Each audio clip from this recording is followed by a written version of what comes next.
Salut! Alors aujourd'hui, je vais te montrer une fiche sur les préfixes et les suffixes qu'on utilise pour les fonctions importantes en chimie organique. Et donc, par rapport à la vidéo sur l'astuce numéro 1, on a pu voir, il y avait toutes les fonctions importantes que j'avais écrites sur le tableau. Aka, Sa, E, Anal, Cétaminéo. Donc, on va voir ça de plus près.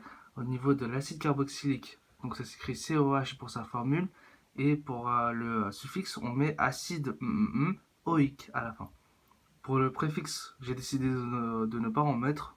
Il existe, mais à notre niveau, pas besoin. Pour le sel d'acide carboxylique, ça va COOM.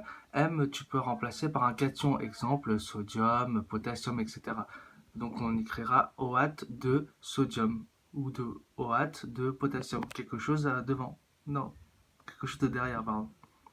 Préfixe, il n'y en a rien.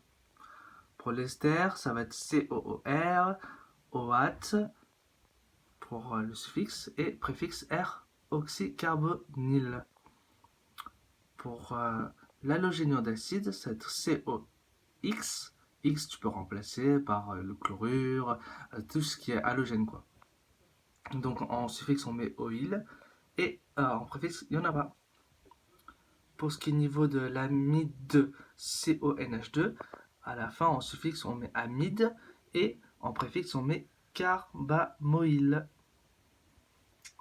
Donc au niveau du nitrile, C triple liaison N, à la fin, on met nitrile ou alors en début, on met cyano devant une fonction importante. Pour l'aldéhyde CHO, à la fin, on met al en suffixe et formyle au début. Pour cétone COR, on à la fin, ou alors oxo. Pour ce qui est l'histoire de l'alcool OH, on met ol à la fin, ou alors hydroxy. Amine NH2, pour le suffixe on met amine, ou alors en préfixe on met amino. Et donc pour terminer, hétéroxyde, on met ROR. Il n'y a pas de suffixe, sinon on met R oxy. Voilà, salut!